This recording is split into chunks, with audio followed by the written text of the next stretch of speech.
আমার কল ভাঙছে কেন? কি ব্যাপার, তোমার কি লুডা খাওয়া বন্ধ হয়ে গেছে নাকি? তুই আমার কথা না শুনে অন্য পার্টি করছিস, তার মানে? আমাদের এখানে সবাই তো আইএসএফ করে।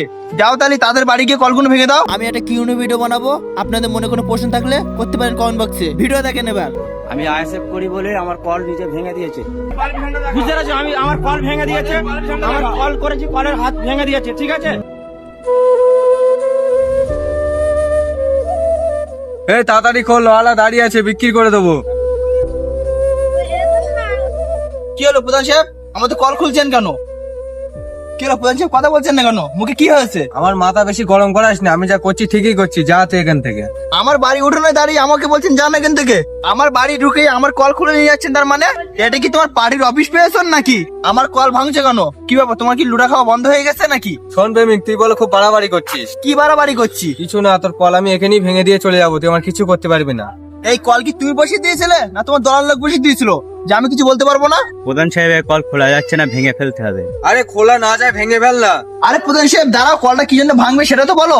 এই গ্রামে আমার মুখের উপরে কেউ কথা বলতে পার না, আমি যেটা বলি সেটাই হয়। তুই আমার কথা না শুনে অন্য পার্টি করছিস, তার মানে? আরে তুই ভুলে যাস না, প্রধান সাহেব কাগজপত্র জমা নিয়ে তোর কলটা করে দিয়েছিল।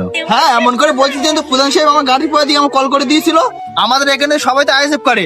যাও তাহলে তাদের বাড়ি গিয়ে কলগুলো ভেঙে দাও, কারণ ওখানে তো যেতে পারবে না, ওখানে নরম জায়গা না, গরম জায়গা। আমরা কাউকে কিছু বলি না বলে আমাদের সবাই চেপে ধরে।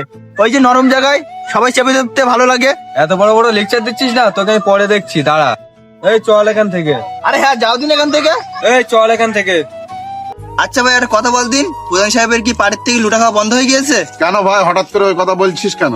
আরে কালকে প্রধান সাহেব আমাদের বাড়ি ঢুকে কল নিয়ে যাচ্ছিল। কেন কল খুলে নিয়ে যাচ্ছিল তোদের বাড়ি থেকে? আরে আমি আইএসএফ করি না, ওই জন্য বলছে কল ভেঙে দেবো না, নিয়ে চলে যাবো। ওদের এটা সহ্য হচ্ছে না, আইএসএফ এ এত পরিমাণে লোক ঢুকছে, কারণ ওরা হারে হারে বুঝতে পারছে সামনে ওদের দিন খারাপ আসছে। তা কল কি করেছে প্রধান সাহেব? কলের মাথাটা ভেঙে দিয়ে চলে গেছে। শোন, ওসব কথা নিয়ে আলোচনা করিস না, যা হবার হয়ে গেছে, বাদ দে। তাই বলে গ্রামের লোকের সঙ্গে অন্যায় করবে, আমরা সেটা মেনে নিতে পারি না। তো প্রধানের কাছে যাই হোক। শোন, আমি একটা ছোট্ট করে কথা বলি, সবারই দিন আসবে। কল ভেঙে জিতা যায় না, ভাঙতে হয় মানুষের মন। ক্ষমতার লোভে আজ কেন তাহলে হানাহানি সারাক্ষণ? তৃণমূল হোক বা আইএসএফ, সবাই তো এই দেশের ভাই। হিংসা ছেড়ে শান্তির পথে চলো, এর থেকে বড় কাজ আর নাই। ধন্যবাদ।